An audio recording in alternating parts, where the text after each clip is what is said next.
누가복음 19장 32절부터 40절입니다. 자, 봉독합니다. 보내심을 받은 자들이 가서 말씀하신 대로 만난지라.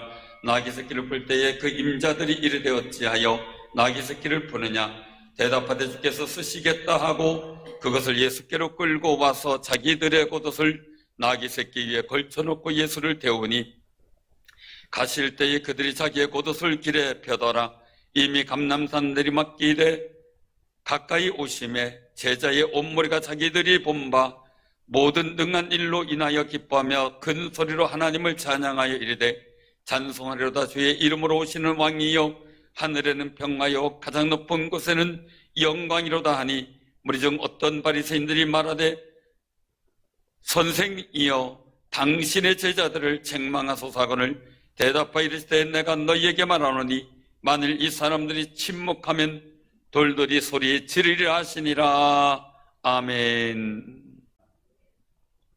오늘은 종려주일이죠. 예수님께서 십자가를 지시기 위해 고난의 길을 가기 위해서 예루살렘에 입성하신 날을 기념하는 날입니다. 이 날을 기억하면서 우리가 이 고난주간 한 주간 어떻게 보낼 것인가를 마음속에 다시 한번 다짐하며 사시길 바랍니다. 지난주에는 성경 본문 이사야 53장 10절에서 12절 말씀을 통해서 존귀한 제목이라는 제목으로 말씀을 선포했습니다. 자기의 목, 이 제목이라는 이야기입니다. 예수님의 고난은 죽음으로 종결되는 것이 아니라 세상을 구원하고, 그리고 또한 십자가의 죽으심이 끝이 아니라 부활하셔서 모든 죄와 사망, 권세를 물리친 거룩한 승리의 역사로 마무리되어졌습니다.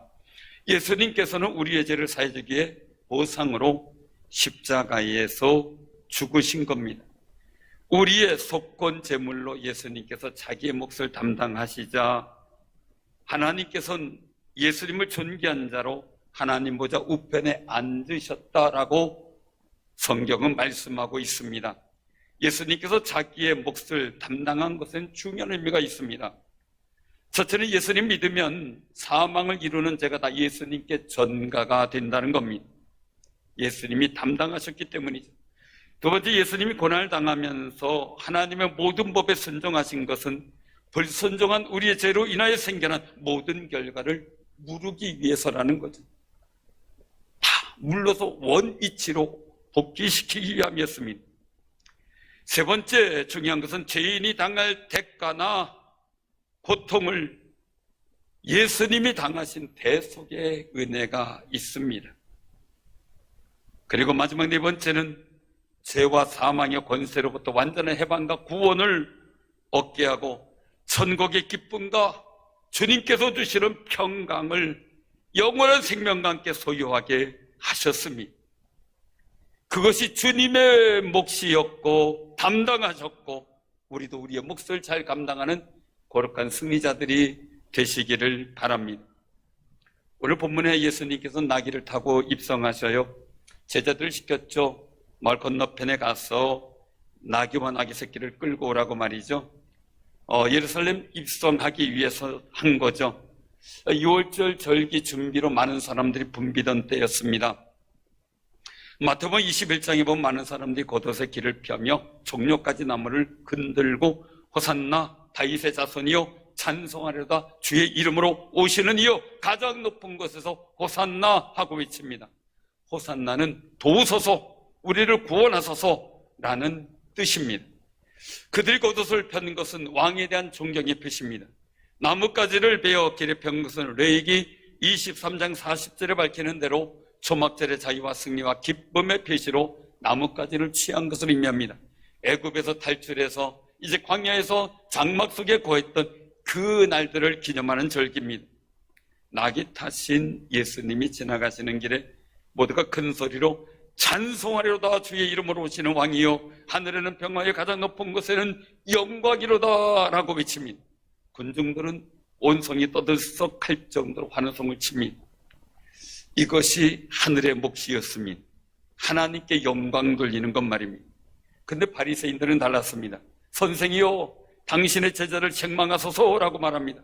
근데 예수님께서 대답하시는 것이 또한 우리에게 새로운 의미를 줍니다. 내가 너에게 말하노니 만일 이 사람들이 침묵하면 돌들이 소리 지르리라 라고 말씀합니다. 하늘의 몫을 방해하지 말라는 겁니다. 또한 하나님께 영광과 찬송을 돌리는 하늘의 몫은 누구를 통해서도 이루신다는 사실입니다. 이스라엘 민족 중 유대인들이 하나님께 영광을 돌리는 하늘의 몫을 잘 감당하지 못해서 실패했습니다. 그들은 포로 잡혀가고 해방되는 일을 반복하면서도 그 일들을 깨닫지 못합니다. 하나님께서 예수 그리스도의 구원의 역사를 통해 이방인 우리를 통해 하늘의 몫을 되찾기로 작정을 하셨던 겁니다. 사랑하는 성도님들, 그러므로 우리가 하나님께 찬양과 영광 돌리는 것은 마땅히 해야 될 일이고요. 어느 누가 방해해도, 정치 권세가 방해해도 우리는 이 몫을 감당할 때 하나님께서 진정한 은혜와 복된 역사를 허락하실 줄로 믿으시기를 바랍니다. 우리는 그렇게 코로나를 지내왔고 우리의 몫을 통해 우리가 해야 될 몫을 가지고 하늘의 몫을 돌려드리는 역할을 감당했습니다. 그런데 문제는요, 이렇게 호산나 찬송을 해다 외치는 소리가 바뀝니다. 마태복음 27장 22절에 보면 빌라도가 묻습니다. 그리스도라는 예수를 내가 어떻게 하랴 하고 말이죠. 빌라도가 묻는데 그때 그 앞에 있던 무리들이 얘기를 합니다. 십자가에 못 박게 하겠나이다. 빌라도가 답답해 물어요. 도대체 무슨 악한 일이 했느냐? 내가 볼 땐 죄가 없는데 머뭇거립니다. 그래도 얘기를 합니다. 십자가에 못 박혀야 하겠나이다. 결국 빌라도는 예수님을 책찍질하고 십자가에 못 박히게 넘겨주고 맙니다. 예수님의 옷을 벗깁니다. 그리고 홍포를 입힙니다. 왕관 대신에 가시관을 엮고 머리에 씌웁니다. 그리고 안 데치자 가시가 머리에 찔립니다. 왕의 금을 대신 갈대를 오른손에 들리고 그 앞에서 무릎을 꿇고 조아리며 유대인의 왕이여 평안할지어다 하며 희롱합니다. 예수님에게 침을 뱉고 갈대를 뺏어사 그 가시면류관을 치며 희롱을 다한 후에 홍포를 벗기고 십자가에 못 박으려고 십자가를 지게 한 후 끌고 나갑니다. 왜 이런 일이 생겼을까? 하늘의 몫을 올려드릴 그들이 그 찬양의 소리가 왜 십자가에 못 박으라는 소리로 바뀌었을까 하는 겁니다. 꼭 기억하시기 바랍니다. 첫 번째는 하나님의 뜻에 대한 오해입니다. 오해. 예수님은 고난당하시는 겸손한 종입니다. 하나님의 뜻을 이루려고 말씀을 이루어 가십니다. 첫 번째는 딸 시온으로 묘사된 예루살렘 거민에게 구원자가 오신다는 이사야 62장 11절 말씀의 성취였습니다. 두 번째는 시온에 오시는 왕이 겸손하셔서 나귀 새끼를 타신다는 스가랴서 9장 9절의 성취가 되셨습니다. 스가랴서 예언처럼요, 예수님 왕이지만 겸손한 왕이라는 거예요. 섬기시는 왕이고 자기 생명까지도 대속물로 내어주는 왕이심을 보여주기 위해 새끼 나귀를 타셨다는 겁니다. 거두스럽고 새끼 나귀를 타신 예수님의 현실적인 모습을 볼 때 초라해 보입니다. 그러나 예수님은 사단과 죽음까지도 십자가에서 정복하신 위대한 왕이라는 사실을 그 당시에 모였다는 사람은 몰랐다는 겁니다. 유대인의 관점으로 보면 유대인의 왕이라면 멋지고 우람한 군마를 달아야 됩니다. 백마를 타야 되는 거죠. 이풍당당하게 왔어야 되는 거죠. 그런데 예수님은 나귀를 타셨습니다. 자신들이 환상하고 있던 메시아의 모습과 지금 메시아로 예수님의 모습은 너무 다르기 때문에 거부한다는 겁니다. 나귀 타셨기 때문에 메시아의 진정한 모습을 보지 못한 거죠. 우리가 흔히 얘기를 하죠. 차가 중요합니까? 차에 탄 사람이 중요합니까? 한 20년 됐을 거예요. 목사님이 소나타를 오래 타셨어요. 한 10수년 탔어요. 근데 한 12년 정도 됐을 때인데, 근데 그 차는 또 낡았어요. 낡아가지고 겉이 막 녹슬고 이랬어요. 그래가지고 청주에 있는 라마다의 회의가 있어서 앞에 딱 갔더니, 거기 현관 쪽에 딱 세우려고 갔더니, 얼른 거기서 수인지 아이가 거기 집에 있는지 쫓아나오더니, 여기 세우면 안 된다고 돌아가 뒤에 세우라고 얘기를 하더래요. 그래가지고 기분 안 좋지만 뒤에 갖다 세웠답니다. 그리고 나서 얼마 지지 않아서 이제 교회에서 그 당시 오피러스를 사드렸어요. 그래가지고 또 회의가 있어서 거길 가서 앞에 세웠더니 아무 말도 안 하더랍니다. 그래서 세우고 그 기분 좋게 들어갔다가 한 말씀 하시더라고요. 이게 사람의 관점입니다. 예수님이 나귀에 타셨든 말에 타셨든 예수님 맡기는 건 아니었습니다. 근데 우리는 그렇게 생각되어지는 관점을 갖고 있습니다. 사랑하는 성도님들, 호산나를 외치는 무리들과 유대인들은 예수님을 통해 이루실 하나님의 구원의 계획에 대한 오해가 생겼습니다. 그들이 가지고 있던 것은 로마 압제로부터 해방되어 자신의 나라가 건설되고 많은 군사와 함께 백마 타고 오는 메시아를 바라봤던 겁니다. 그런 메시아가 와서 자신들의 세상을 바꿔주기를 원했던 거죠. 핍박받는 자신들을 구원해주기를 원했던 거죠. 그런데 하나님의 방법은 달랐다는 사실입니다. 사랑하는 성도님들, 우리가 꼭 기억하시기 바랍니다. 왜 예수님께서 나귀 타고 오셨는가? 이 당시의 일들 속에 하나님의 구원의 역사 속에 하나님의 말씀의 성취를 보지 못했다는 겁니다. 그리고 자신들의 상상으로만 생각을 했습니다. 우리가 꼭 기억하시기 바랍니다. 가끔가다 얘기할 때 어디 그거 알지? 거기로 와 이렇게 하면은 나중에 가보면 서로 딴 데가 있는 경우를 보게 되죠. 왜요? 서로 말하는데 상상이 달랐어요. 사랑하는 성도님들, 우리가 소원하시길 바랍니다. 하나님께서 원하시는 거룩한 구원의 계획이 내 마음에 믿어지고 내 마음에 확신되어서 주님의 그 자리, 영광을 이루실 그 자리에 내가 늘 서 있기를 소원하는 귀한 삶이 되시길 바랍니다. 하나님의 영광의 은혜를 우리가 오해를 하게 되면 나는 다른 자리에 서 있을 수도 있기 때문입니다. 그리고 하나님 말씀과 그 은혜를 우리가 그대로 주님의 심정과 그 마음을 받아들여 오해하지 않기를 소원하는 귀한 삶이 되시기를 바랍니다. 두 번째는 하나님의 구원의 의미를 몰랐어요. 하나님의 구원의 방식은 죄와 사탄의 권세로부터 해방시킬 메시아로 예수님을 보냈습니다. 그 은혜로 우리가 부활 속에 영생을 얻게 되는 거죠. 사랑하는 성도님들, 그런데 하나님의 구원의 방식을 깨닫지 못하고 세상적 구원의 일들만 바라봤습니다. 오늘날도 세상적 구원의 일들만 바라보다 이단으로 빠지는 경우가 얼마나 많이 있습니까? 그러다 보니 하나님의 구원의 의미를 모르니까 예수님을 십자가에 못 박으라고 외치는 일들이 생겨버리고 말았던 겁니다. 당시 유대인의 무리 제자들은 메시아를 통해서 로마가 심판받고 그리고 이스라엘 나라가 회복되기를 원했습니다. 그런데 하나님의 계획은 그 계획보다 먼저 이스라엘 민족이 회개하고 돌아와 하나님 앞에 온전한 백성으로 서기를 원했던 겁니다. 사랑하는 성도님들, 가만히 보면 오늘날도 기독교를 비난하고 핍박하는 사람들에게 한번 하나님이 좀 본때를 보여줬으면 좋겠다라는 생각이 들 때가 있습니다.